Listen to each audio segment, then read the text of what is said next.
അള്ളാഹുവിന്റെ റസൂല് പറഞ്ഞു, 2 തെറ്റുകൾ ആരുടെ വീട്ടിലുണ്ടോ ആ വീട്ടുകാർക്ക് ആയുസ് കുറവാണെന്ന് നബിയുനാ റസൂലുള്ളാഹി. 2 പാപം, 2 തെറ്റുകൾ ആരുടെ വീട്ടിലുണ്ടോ ആ വീട്ടുകാർക്ക് ആയുസ് കുറയുമെന്ന് നബി മുഹമ്മദ് മുസ്തഫ. അള്ളാഹു നമ്മളെ കാക്കുമാറാകട്ടെ. 2 തെറ്റുകൾ ഞാൻ പറഞ്ഞു തരാം. നിങ്ങളുടെ ആരുടെയെങ്കിലും വീട്ടിൽ ഉണ്ടെങ്കിൽ തിരുത്തുവോ മനുഷ്യന്മാരെ? തിരുത്തുവോ? തിരുത്തിയില്ലെങ്കിൽ 60ാമത്തെ വയസ്സിൽ പോകണ്ട, നീ 30-ലേ പോകുമെന്ന് നബിയുനാ റസൂലുള്ളാഹി. എന്ത്? 2 പാപങ്ങൾ ആരുടെ വീട്ടിലുണ്ടോ ആ വീട്ടുകാരന്റെ ആയുസ് കുറവാ. അള്ളാഹു നമ്മളെ കാക്കുമാറാകട്ടെ. തിരുത്തൂലേ? തിരുത്താമെന്ന് നിയത്തിയുന്നവർ കൈപൊക്കിക്കേ. എല്ലാവരുടെയും വീട്ടിലുള്ള 2 തെറ്റാ. ആരും വിചാരിക്കണ്ട മലക്കുകളാണെന്ന്. വേണമെങ്കിൽ പൊക്കിയാ മതി. കാരണം എന്തേ? നഷ്ടം നിനക്കാ, വേറൊന്നില്ല. നഷ്ടം നിനക്കാ. കാരണം എന്തേ? ഹദീസിൽ കാണാം, വീട്ടുകാരൻ ആയുസ് കുറയുമെന്ന്. ഹദീസ് എങ്ങനെ? 2 പാപങ്ങൾ ആരുടെ വീട്ടിലുണ്ടോ ആ വീട്ടുകാരൻ ആയുസ് കുറയും. നിന്റെ പെണ്ണുപിള്ളയ്ക്ക് നഷ്ടമൊന്നുമില്ല, നിനക്കാ നഷ്ടമെന്ന് നബിയുനാ റസൂലുള്ളാഹി. അള്ളാഹു നമ്മളെ കാക്കുമാറാകട്ടെ. അള്ളാഹു കാക്കുമാറാകട്ടെ. എന്റെ പ്രിയമുള്ള സഹോദരങ്ങളൊന്ന് ചിന്തിച്ചു നോക്ക്. എല്ലാവരും സ്വാർത്ഥരാകുന്ന ഒരു സമയം എപ്പോഴാണെന്നറിയോ? മരിച്ച വീട്ടിൽ പോയിട്ടില്ലേ? എല്ലാവരും മരിച്ച വീട്ടിൽ പോയിട്ടില്ലേ? നിങ്ങൾ എന്താ പെണ്ണുപിള്ള അടുത്ത് പിണങ്ങിയിരിക്കണം പോയിട്ടില്ലേ? പോയിട്ടുണ്ട്. പോകുമ്പോ ഇനി ഒരു കാര്യം നോക്കണം. മരിച്ച വീട്ടിൽ പോകുമ്പോൾ നമ്മുടെ ഈ അഹങ്കാരവും വാശിയും എല്ലാം മാറാൻ നന്നാകാൻ ഒരു വഴി ഞാൻ പറഞ്ഞുതരാം. ഇനി മുതൽ മരിച്ച വീട്ടിൽ പോകുമ്പോൾ ഒറ്റ ഒരു കാര്യം നോക്കിയാൽ മതി. ഈ വയത് പറയണ ഞാനിപ്പോ ഇവിടെ വെച്ചങ്ങ് മരിച്ചെന്ന് സങ്കല്പിക്കുക. അള്ളാഹു ഭാഗ്യം നൽകി അനുഗ്രഹിക്കുമാറാകട്ടെ. പരമനുഷ്യന്മാർ അള്ളാഹു ഭാഗ്യം നൽകി അനുഗ്രഹിക്കുമാറാകട്ടെ. കാരണം എന്താ? ഇപ്പൊ ഞാൻ ഇവിടെ വെച്ചങ്ങ് വീണ് മരിച്ചു പോയാൽ എനിക്ക് സ്വർഗം കിട്ടുമല്ലോ. ഇതിൽ കൂടുതൽ എന്താ വേണ്ട? എന്റെ ജീവിതത്തിൽ ഏറ്റവും വലിയ ആഗ്രഹം സ്വർഗം. ഇപ്പൊ ഇവിടെ വീണ് പോയാൽ സ്വർഗം കിട്ടും. അള്ളാഹു നൽകി അനുഗ്രഹിക്കുമാറാകട്ടെ. ഞാൻ മരിച്ചുപോയി, ആരെങ്കിലും എന്റെ മയ്യത്തൊന്ന് തിരുവനന്തപുരം വരെ എത്തിക്കും. അപ്പൊ ഈ സംഘാടകരും ഉസ്താദന്മാരൊക്കെ വിചാരിക്കും നമ്മുടെ സദസ്സിൽ വെച്ച് വീണ് മരിച്ചു പോയതാലും ഒന്ന് കാണാൻ പോവാം.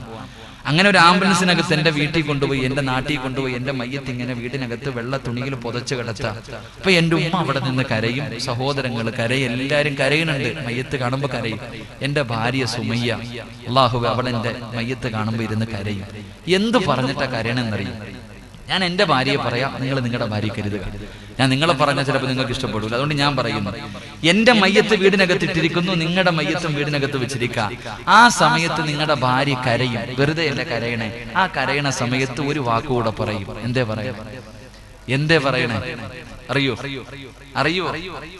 അറിയോ മനുഷ്യന്മാരെ? ഇല്ല. എന്തേ പറയണമെന്നറിയോ? നമ്മുടെ ഭാര്യ, എന്റെ ഭാര്യ, അവള് നെഞ്ചത്തടിച്ച് പൊട്ടിക്കരഞ്ഞിട്ട് പറയും, അല്ലാഹുവേ, ഇനി എനിക്കും എന്റെ മക്കൾക്കും ആരാ അല്ലാഹ് ഉള്ളത്? ഇനി എനിക്കും എന്റെ മക്കൾക്കും തിന്നാൻ തരാൻ ആരാ അല്ലാഹ് ഉള്ളത്? അവളുടെ കരച്ചിൽ അതിനു വേണ്ടി. ഒന്ന് ചിന്തിക്ക്. അവക്കാരൊക്കെ ഉണ്ട്? അവളുടെ വാപ്പയുണ്ട്, ഉമ്മയുണ്ട്, കൂടപ്പുറപ്പുണ്ട്, ബന്ധുക്കളുണ്ട്, എല്ലാരും ഉണ്ട്. സത്യത്തിൽ അവള് പറയേണ്ടത് ആരാ? എന്റെ ഇക്കക്കിനി ആരാ അല്ലാഹ് ഉള്ളത്? എന്നെ കബറിലാ കൊണ്ടുവെക്കണേ, അവിടെ ആരും വരൂല. എന്റെ വാപ്പ, എന്റെ ഉമ്മ, എന്റെ കൂടെ കടന്നവള് ആരും വരൂല, ഞാൻ ഒറ്റയ്ക്ക് അങ്ങോട്ട് പോകാം. സത്യത്തിൽ അവള് പറയേണ്ടത് എന്റെ ഇക്കാക്കിനി ആരുണ്ട് പടച്ചവനെ എന്ന് നെഞ്ചത്തടിച്ച് കരയുന്നതിന് പകരം അവള് പറയുന്നത് എനിക്ക് എന്റെ മക്കൾക്കും തിന്നാൻ തരാൻ ആരുണ്ട് പടച്ചവനെ? അള്ളാഹു നമുക്ക് ഈമാൻ നൽകി അനുഗ്രഹിക്കുമാറാകട്ടെ. നിങ്ങളുടെ ഭാര്യ തന്നെ പറയുള്ളൂ, വേറെ ആരും മാറ്റി പറയൂ. ഈ ഒരു ചിന്ത മതി നന്നാകാൻ. അള്ളാഹു ഭാഗ്യം നൽകട്ടെ. അള്ളാഹുവിന്റെ പ്രവാചകൻ പറയുന്നു, 2 തെറ്റുകൾ ആരുടെ ഭവനത്തിലുണ്ടോ? എന്റെ പ്രിയമുള്ളവരെ, ഒന്നാമത്തെ തെറ്റേതെന്നറിയുമോ? ജീവിതത്തിലുണ്ടെങ്കിൽ തിരുത്തണേ ചെറുപ്പക്കാരാ, പെങ്ങളെ, ജീവിതത്തിലുണ്ടെങ്കിൽ തിരുത്തണേ പൊന്നുമോളെ. അള്ളാഹുവിന്റെ പ്രവാചകൻ പറയുന്നു, ആയുസ് കുറയുന്ന ഒന്നാമത്തെ തെറ്റേതെന്നറിയുമോ? ഹറാമായ സമ്പത്ത് ഏത് വീട്ടിലുണ്ടോ ആ വീട്ടുകാരന് അത് തിന്നാനുള്ള യോഗമുണ്ടാകില്ലെന്ന് നബി മുഹമ്മദ് മുസ്തഫ സല്ലല്ലാഹു അലൈഹി വസല്ലമ തങ്ങൾ പറയുകയാ. ഹറാമായ സമ്പത്തുണ്ടല്ലോ, ഏത് വീട്ടിലാണോ മോട്ടിച്ചതും പിടിച്ചു പറിച്ചതും പലിശ കച്ചവടം നടത്തിയതും ലോട്ടറി എടുത്തിട്ട് വാരിക്കൂട്ടുന്ന സമ്പത്തുണ്ടല്ലോ, മോനെ, സുഖിക്കാനുള്ള യോഗം നിനക്കില്ല. എന്റെ പ്രിയമുള്ളവരെ, തിരുത്തട്. ഇന്ന് എല്ലാവർക്കും പണമതിയല്ലോ, ഏത് വഴിയിലൂടെയും അത് സമ്പാദിക്കാൻ നെട്ടോട്ടമോടുകയാ. എന്റെ പ്രിയമുള്ള പെങ്ങളെ, ഒരു പെണ്ണ് സ്വർഗത്തിലാണ്, ഒരു പെണ്ണ് സ്വർഗത്തിലാണ്. ഏത് പെണ്ണെന്നറിയുമോ? ഏത് പെണ്ണെന്നറിയുമോ? രാവിലെ ജോലിക്കിറങ്ങി പോകുന്ന ഭർത്താവുണ്ടല്ലോ, രാവിലെ കുടുംബത്തെ പോറ്റാ, ഭാര്യക്കും മക്കൾക്കും വല്ലതും തിന്നാൻ കൊടുക്കാറ്. പടച്ചവരെ, രാവിലെ ജോലിക്ക് വേണ്ടി വീട്ടിൽ നിന്നിറങ്ങി പോകുമ്പോ ഭർത്താവിന്റെ കയ്യിൽ പിടിച്ചിട്ട് വൈകുന്നേര സമയത്ത് ഇന്ന് ജോലിയൊന്നും കിട്ടിയില്ല, ഇന്ന് ജോലിയൊന്നും കിട്ടിയില്ല, പൈസയൊന്നും കിട്ടിയില്ല. വൈകുന്നേരം വെറും കയ്യോടെ ഈ വീട്ടിലേക്ക് കയറി വന്നാൽ ഞാനും എന്റെ മക്കളും പച്ചവെള്ളം കുടിച്ചിട്ട് കിടന്നുറങ്ങാ തയ്യാറാ. ഞങ്ങളെ കൊണ്ട് ഹറാമിന്റെ ഭക്ഷണം തീറ്റിക്കല്ലേ, ഹറാമിന്റെ പൈസയുമായി ഈ വീട്ടിലേക്ക് വരല്ലേ എന്ന് രാവിലെ ഇറങ്ങി പോകുന്ന ഭർത്താവിനെ ഓർമ്മപ്പെടുത്തുന്ന പെണ്ണ്, അവൾ സ്വർഗത്തിലാണെന്ന് നബി മുഹമ്മദ് മുസ്തഫ സല്ലല്ലാഹു അലൈഹി വസല്ലമ തങ്ങൾ പഠിപ്പിക്കുമ്പോ ഒരു പെണ്ണും അങ്ങനെ പറയാറില്ല, ഒരു പെണ്ണും അങ്ങനെ പറയാറില്ല. അതുകൊണ്ട് എന്റെ പ്രിയമുള്ളവരെ, പണത്തിനോടുള്ള ആർത്തികളെ ചെറുപ്പക്കാരാ, കൊട്ടേശം പണി നടത്തുന്നവരുണ്ടല്ലോ, പണത്തിനെ പിടിച്ചു പറിക്കാൻ പോകുന്നവരുണ്ടല്ലോ, മോഷണം നടത്താൻ പോകുന്നവരുണ്ടല്ലോ. പൊന്നുമോനെ, അല്ലാഹുവിന്റെ റസൂലിന്റെ അല്ലാഹുവിന്റെ റസൂലിന്റെ ചരിത്രം അറിയുമല്ലോ. മക്കയിൽ നിന്ന് മദീനയിലേക്ക് പോകുമ്പോ കാലിന്റെ അടിയിലുള്ള ഒരു പിടി മണ്ണ് പോലും അല്ലാഹുവിന്റെ റസൂലിന് സ്വന്തമായിട്ടില്ല. അല്ലാഹുവിന്റെ റസൂല് ചവിട്ടിയിരുന്ന ആ കാലിന്റെ അടിയിലുള്ള ഒരു പിടി മണ്ണ് പോലും അല്ലാഹുവിന്റെ റസൂലിന് സ്വന്തമായിട്ടില്ലായിരുന്നു. ചെറുപ്പക്കാരോ, അല്ലാഹുവിന്റെ റസൂലിന്റെ കൂടെ പോയ സഹാബത്തുണ്ടല്ലോ, തന്റെ ആയുഷ്കാലം മുഴുവനും അധ്വാനിച്ചുണ്ടാക്കിയ സർവ്വസമ്പത്തുകളും പടച്ചവനെ വലിച്ചെറിഞ്ഞിട്ടാ പോയത്. അല്ലാഹുവിന്റെ റസൂൽ ഒരു ചെറുപ്പക്കാരന്റെ ചരിത്രം പറഞ്ഞു തരികയോ. പണമുണ്ടാക്കാ കൊട്ടേഷൻ നടത്തുന്നവരുണ്ടല്ലോ, ഹറാമായ വഴികൾ സ്വീകരിക്കുന്നവരുണ്ടല്ലോ, ലോട്ടറി എടുക്കണമെന്ന് ആഗ്രഹിക്കുന്നവരുണ്ടല്ലോ. അല്ലാഹുവിന്റെ റസൂൽ ഇങ്ങനെ സഹാബത്തിന്റെ മുന്നിലിരിക്കുമ്പോ ഒരു ചെറുപ്പക്കാരൻ നടന്നു വരികയാ, ഒരു ചെറുപ്പക്കാരൻ നടന്നു വരികയാ. അല്ലാഹുവിന്റെ റസൂൽ കരയാൻ തുടങ്ങി.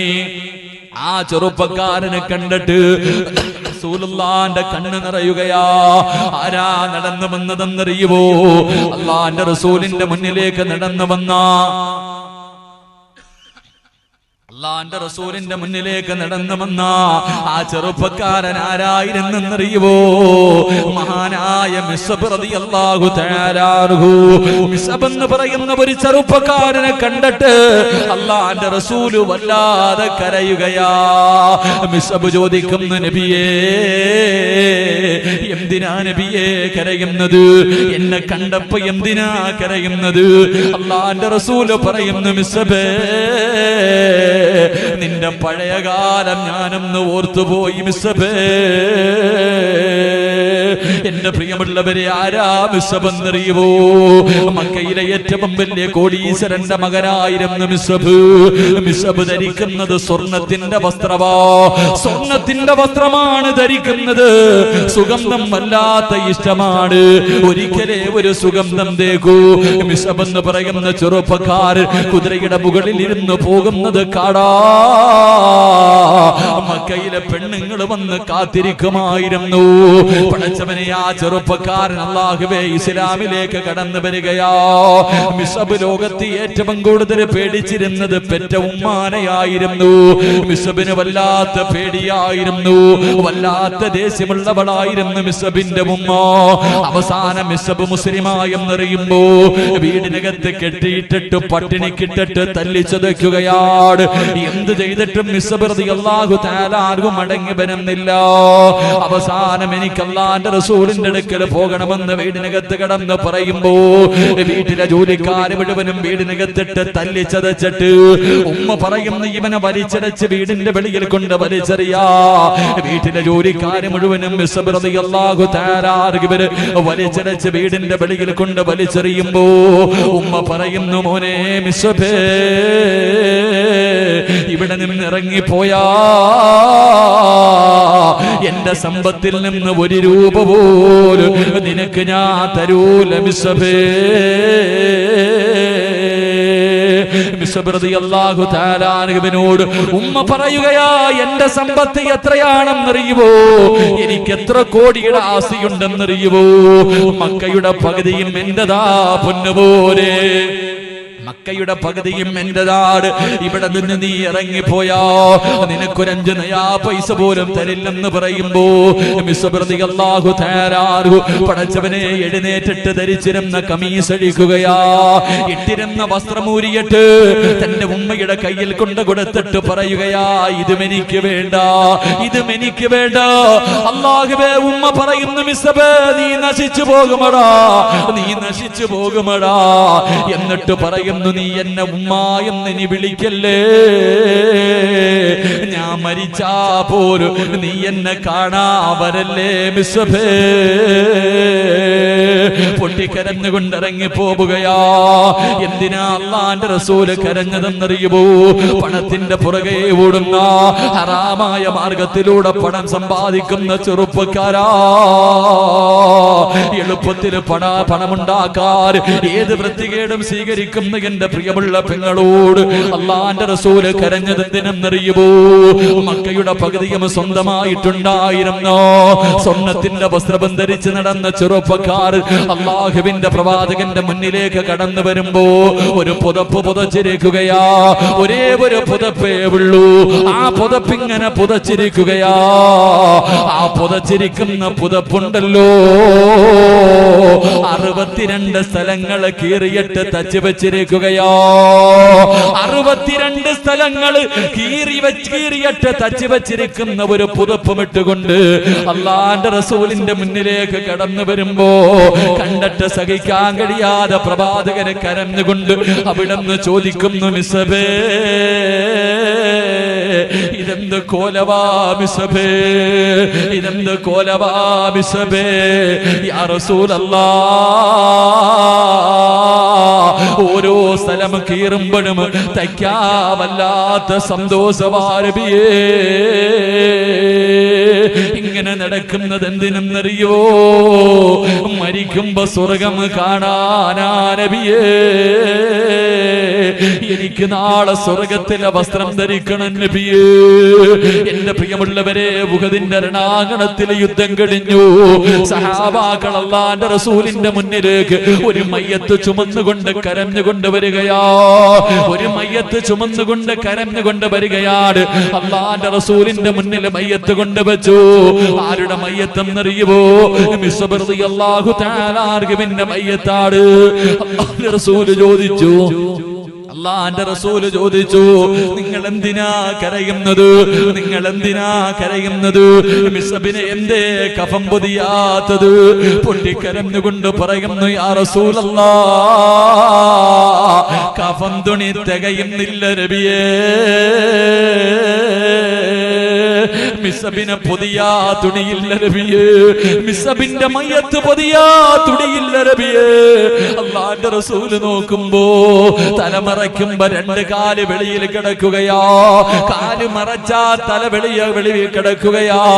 പുതയ്ക്കാ തുണിയില്ല, കഫം പൊതിയാ തുണിയില്ല. അല്ലാഹുവിന്റെ റസൂല് പറഞ്ഞു, തലമറച്ചിട്ട് കഫം പൊതിയാ.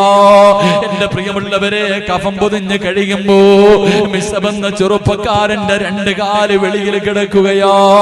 അല്ലാഹുവിന്റെ റസൂല് പറഞ്ഞു, പുല്ല് പറിച്ചു കൊണ്ടുവരാ.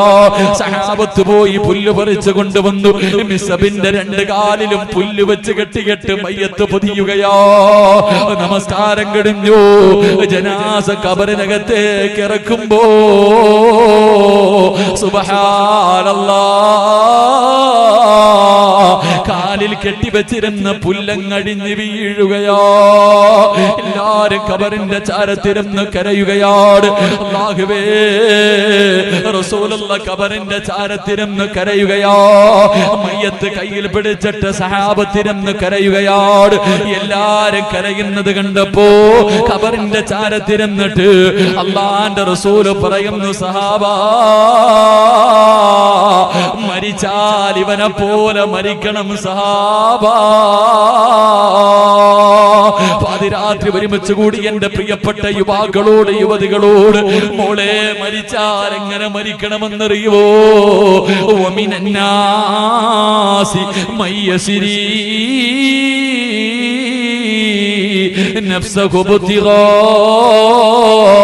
മർളാതില്ലാഹ് വല്ലാഹു റഊഫുൻ ബിൽ ഇബാദ്. മരിച്ചാൽ ഇവരെ പോലെ മരിക്കണം. മരിക്കുന്ന സമയത്ത് സ്വർഗം കണ്ടിട്ട്, മരിക്കുന്ന സമയത്ത് സ്വർഗം കണ്ടിട്ട് മരിക്കണം ചെറുപ്പക്കാരാ. അതിനു വേണ്ടി പരിശ്രമിക്കുക പൊന്നുമോനെ. ഹറാമായ സമ്പത്ത് വേണ്ട മോനെ. നിന്റെ ആയുസ് അല്ലാഹു കുറച്ച് കളയുമെന്ന് നബി മുഹമ്മദ് മുസ്തഫ സല്ലല്ലാഹു അലൈഹി വസല്ലമ തങ്ങൾ പറഞ്ഞു തരുമ്പോ രണ്ടാമത്തെ പാപമേതെന്നറിയുമോ? ആയുസ് കുറച്ച് കളയുന്ന, ആയുസ് കുറച്ച് കളയുന്ന രണ്ടാമത്തെ തെറ്റേതെന്നറിയുമോ? ആരുടെ വീട്ടിലാണോ വ്യഭിചാരമുള്ളത്, ആരുടെ വീട്ടിലാണോ വ്യഭിചാരമുള്ളത്, ആ വീടിന്റെ ഉടമയ്ക്ക് ആയുസ് കുറയുമെന്ന് ത്വാഹാ റസൂലുള്ളാഹി സല്ലല്ലാഹു അലൈഹി വസല്ലമ തങ്ങൾ പഠിപ്പിക്കുമ്പോ ഏതെങ്കിലും ഒരു സുന്ദരിയായ പെണ്ണ് വിളിക്കുമ്പോ അവൾക്ക് തിന്നിട്ട് എല്ലിനകത്ത് കയറിയിട്ട് അവക്ക് കിടന്നിട്ടുറക്കം വരാതെ നിന്നെ വിളിക്കുമ്പോ ഓടിച്ചെല്ലുന്ന ചെറുപ്പക്കാരാ, നിന്റെ ആയുസാടാ കുറയുന്നത്, നിന്റെ ആയുസാ മോനെ കുറയുന്നത്. നിന്റെ ഭാര്യയെയും മക്കളെയും കളഞ്ഞിട്ട് ഏതെങ്കിലും ഒരു തൊലിവെളുപ്പുള്ളവന്റെ ഭാര്യയുടെ മുന്നിലേക്ക് കടന്നു ചൊല്ലുമ്പോ മോനെ സുഖിക്കാ പോകുന്ന ചെറുപ്പക്കാരാ, നിന്റെ ഭാര്യയും മക്കളും വിധവയും എത്തിയുമായി പോകും പൊന്നുപോലെ. അതുകൊണ്ട് എന്റെ പ്രിയമുള്ളവരോട് വ്യഭിചാരമെന്ന് പറഞ്ഞാൽ ആണിന്റെയും പെണ്ണിന്റെയും ഗുഹ്യഭാഗങ്ങൾ ചേരുന്നതിന് മാത്രമല്ല വ്യഭിചാരമെന്ന് പറയുന്നത്. കണ്ണിന് വ്യഭിചാരമുണ്ട്, കൈക്ക് വ്യഭിചാരമുണ്ട്, ചെവിക്ക് വ്യഭിചാരമുണ്ട്, നാവിന് വ്യഭിചാരമുണ്ട്, കാലിന് വ്യഭിചാരമുണ്ട്, ഹൃദയത്തിന് വ്യഭിചാരമുണ്ട്. അല്ലാഹുവിന്റെ റസൂല് പറയുമ്പോ ചെവിയുടെ വ്യഭിചാരം എന്തെന്നറിയുവോ? ഹറാമായ സംസാരം കേൾക്കൽ നിന്റെ ചെവിയുടെ വ്യഭിചാരമാ ചെറുപ്പക്കാരാ. പാതിരാത്രി ഫോൺ എടുത്തിട്ട് നിന്റെ കാമുകിയോട് സംസാരിക്കുന്നവനാണല്ലോ മണിയറ രഹസ്യങ്ങൾ പോലെ പരസ്യപ്പെടുത്തുന്ന പെണ്ണുങ്ങളുണ്ടല്ലോ. അല്ലാഹുവിന്റെ റസൂല് പറയുന്ന പെണ്ണേ, അത് നിന്റെ നാവിന്റെ വ്യഭിചാരമാണെന്ന് നബി മുഹമ്മദ് മുസ്തഫ. കൈയുടെ വ്യഭിചാരം എന്തെന്നറിയുവോ? കൈയുടെ വ്യഭിചാരം എന്തെന്നറിയുവോ? അന്യ പെണ്ണിന്റെ ശരീരത്തെ തൊടുന്നത് കൈയുടെ വ്യഭിചാരമാ. ബസിനകത്തിരുന്നിട്ട് അതാ കല്യാണ വീട്ടിലിരുന്നിട്ട് ജനങ്ങൾ കൂടുന്നതിന്റെ ഇടയിലിരുന്നിട്ട് പെണ്ണുങ്ങളുടെ ശരീരത്തെ പിടിക്കുന്ന ചെറുപ്പക്കാരാ, അല്ലാഹുവിന്റെ റസൂല് പറഞ്ഞത് എന്തെന്നറിയുവോ? ഏതെങ്കിലും ഒരു അന്യ പെണ്ണിന്റെ ശരീരത്തെ നിനക്ക് തൊടണമെന്ന് തോന്നിയാ അവളെ തൊടുന്നതിനേക്കാളും നല്ലതെന്തെന്നറിയുവോ? ഒരു അന്യ പെണ്ണിന്റെ ശരീരത്തെ നിനക്ക് തൊടണമെന്ന് തോന്നിയാ അവളെ തൊടുന്നതിനേക്കാളും നല്ലതെന്തെന്നറിയുവോ? കാഷ്ടം തിന്നുകൊണ്ട് കിടക്കുന്ന പന്നിയുണ്ടല്ലോ, തൊട്ടാൽ 7 വെള്ളത്തിൽ കഴുകണമെന്ന് പണ്ഡിതന്മാര് പഠിപ്പിക്കുന്ന പന്നിയുണ്ടല്ലോ, അത് കാഷ്ടത്തിൽ കിടക്കുന്ന സമയത്ത് ആ പന്നിയെ കെട്ടിപ്പിടിച്ച് കിടക്കലാണ് ഒരു അന്യ പെണ്ണിന്റെ ശരീരത്തെ തൊടുന്നതിനേക്കാളും നല്ലതെന്ന് നബി മുഹമ്മദ് മുസ്തഫ. ഒരു അന്യ പെണ്ണിന്റെ ശരീരത്തൊന്ന് തൊടണമെന്ന് നിനക്ക് ആഗ്രഹമുണ്ടായ അവളെ തൊടുന്നതിനേക്കാളും പന്നിയെ കെട്ടിപ്പിടിച്ച് കിടക്കലാ നല്ലതെന്ന് നബിയുനാ റസൂലുള്ളാഹി. കാരണം പന്നിയെ കെട്ടിപ്പിടിച്ച് കഴിഞ്ഞാൽ 7 വെള്ളത്തിൽ കഴുകിയ ശുദ്ധിയാകും. പെണ്ണിന്റെ ശരീരത്തൊട്ടാലെ പോയി. എന്റെ പ്രിയമുള്ളവരെ, കണ്ണിന്റെ വ്യഭിചാരം അന്യ പെണ്ണിനെ കാണലാണെന്ന് നബിയുനാ റസൂലുള്ളാഹി. പെണ്ണിനെ കാണൽ, ഹറാമുകൾ കാണൽ. ഇന്നത്തെ കാലത്ത് ആരായാലും ഈ പെണ്ണുങ്ങളൊക്കെ എഴുന്നള്ളത്തിന് വരുന്ന ആന വരുന്നത് പോലെ വന്ന ആരായാലും നോക്കിപ്പോ, ഞാനാണെങ്കിലും നോക്കിപ്പോ. നമ്മളിങ്ങനെ നടന്നു പോകുമ്പോ നമുക്കെതിരെ ഒരു പെണ്ണ് വന്ന ഏതൊരു മനുഷ്യനും നോക്കിപ്പോകും. എന്റെ പ്രിയമുള്ളവരെ, ഒന്നാമത്തെ നോട്ടം ജായിസാണെന്ന് നബിയുനാ റസൂലുള്ളാഹി. ഞാനിങ്ങനെ റോഡിൽ കൂടെ നടന്നു പോകുമ്പോ ഒരു പെണ്ണ് വരുന്നു, സ്വാഭാവികമായിട്ടൊന്നു നോക്കി അപ്പോഴേ കണ്ടതാഴ്ത്തി കളയണം. ഒന്നാമത്തെ നോട്ടം അനുവദനീയമാണെന്ന് പറഞ്ഞിട്ട് 1.5 നോട്ടം നോക്കിയേക്കില്ല. അങ്ങനെ ഉണ്ടല്ലോ ചിലത്.